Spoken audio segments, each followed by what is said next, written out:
Welcome to Growing Minds Through Stories, where wisdom meets storytelling. Unlock timeless lessons on finance, success, and life through powerful narratives from history to today.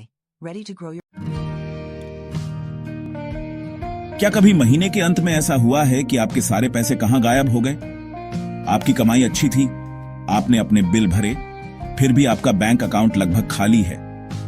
ज्यादातर लोग इसलिए परेशान नहीं होते क्योंकि वो कम कमाते हैं, बल्कि इसलिए क्योंकि उन्हें पता ही नहीं होता कि उनके पैसे कहां जा रहे हैं। आज हम बात करेंगे अपने खर्चों पर नजर रखने के सबसे अच्छे तरीके के बारे में और यह कैसे आपकी आर्थिक जिंदगी को पूरी तरह बदल सकता है।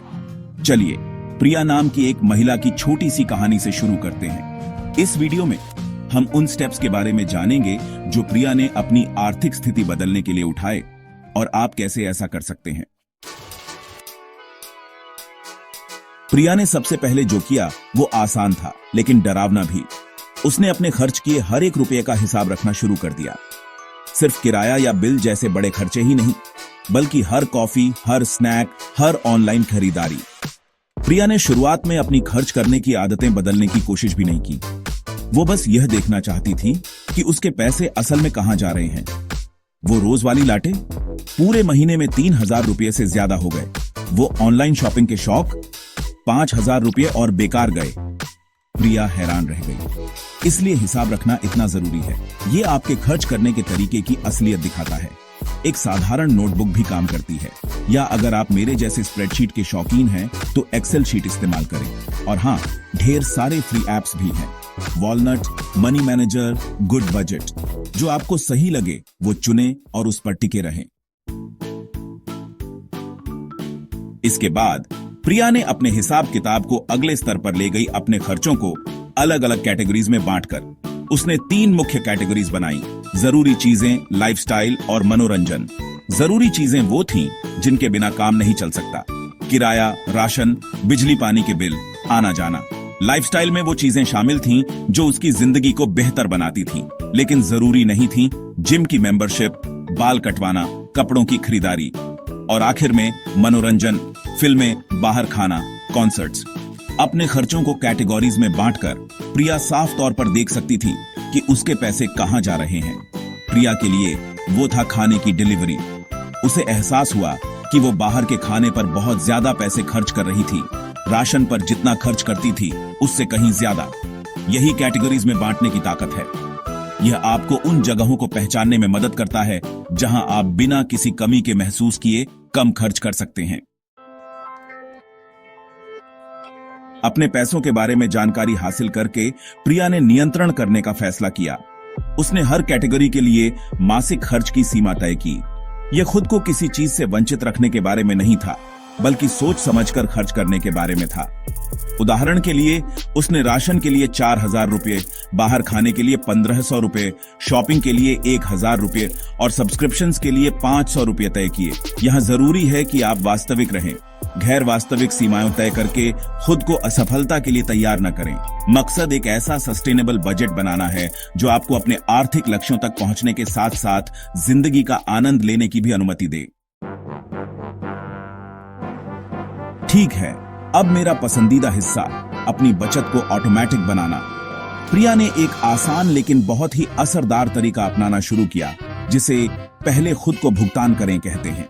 जैसे ही प्रिया को अपनी तनख्वाह मिलती, खर्च करने के बारे में सोचने से पहले ही वो ऑटोमेटिक तरीके से इसके 20% एक अलग सेविंग्स अकाउंट में ट्रांसफर कर देती। यह वो पैसे नहीं थे जिन्हें वो महीने के अंत में बचाने की उम्मीद कर रही थी। यह एक जरूरी खर्च था। अपनी बचत को ऑटोमेटिक बनाकर प्रिया ने उस पैसे को खर्च करने के लोभ को दूर कर दिया। ऐसा लगता था जैसे वो पैसे उसके चेकिंग अकाउंट में आए ही नहीं। अपनी बचत को ऑटोमेटिक बनाने के कई तरीके हैं। आप अपने बैंक के साथ ऑटोमेटिक ट्रांसफर सेट कर सकते हैं। म्यूचुअल फंड्स के लिए SIP, सिस्टमैटिक इन्वेस्टमेंट प्लान्स का इस्तेमाल कर सकते हैं, या रिकरिंग डिपॉजिट्स के बारे में भी सोच सकते हैं। जरूरी है कि इसे ऑटोमेटिक और नियमित बनाया जाए। आखिरकार प्रिया ने हर रविवार को खुद के साथ एक वीकली मनी डेट बना ली। यह सिर्फ 10 मिनट का समय था जो हफ्ते भर के खर्चों की समीक्षा करने के लिए समर्पित था। क्या उसने किसी कैटेगरी में ज्यादा खर्च किया? क्या कोई ऐसी इंपल्स परचेसेस थी जिसका उसे पछतावा हुआ, या उसने अपने बजट का पालन किया और अपनी सीमाओं के अंदर रही? ये वीकली चेक-इन्स प्रिया को जवाबदेह बनाए रखते थे और उसे जरूरत के हिसाब से बदलाव करने की अनुमति देते थे। अगर वो एक हफ्ते ज्यादा खर्च कर देती तो अगले हफ्ते वो ज्यादा ध्यान रखती, और अगर वो बजट पर टिकी रहती वो खुद को इनाम देती, शायद कोई छोटा सा ट्रीट या बचे हुए पैसे अपने ट्रैवल फंड में ट्रांसफर कर देती। इसे एक नियमित आदत बनाकर प्रिया ने पैसों के साथ अपने रिश्ते को बदल दिया। सिर्फ 3 महीने तक लगातार खर्चों का हिसाब रखने और बजटिंग के बाद प्रिया के इमरजेंसी फंड में 30,000 रुपए थे। उसने बिना किसी कमी के महसूस किए अपने गैर जरूरी खर्चों में 40% की कमी कर दी। उसने अपने लॉन्ग टर्म गोल्स के लिए एक म्यूचुअल फंड SIP भी शुरू कर दी। सबसे जरूरी बात, उसने अपनी जिंदगी में पहली बार अपने पैसों पर नियंत्रण महसूस किया। जब आपको पता होता है कि आपके पैसे कहां जा रहे हैं, तो आप उन्हें बता सकते हैं कि कहां जाना है। खर्चों का हिसाब रखना सिर्फ एक आर्थिक रणनीति नहीं है, यह एक सोच में बदलाव है। आज ही शुरू करें। हर रुपये का हिसाब रखें और देखें कि पैसों के साथ आपका रिश्ता कैसे बदलता है। अपने खर्चों का हिसाब रखने जैसी छोटी छोटी रोजाना की आदतें बड़ी आर्थिक जीत दिलाती हैं। Thanks for watching. Please like, share and subscribe my channel Growing Minds Through Stories.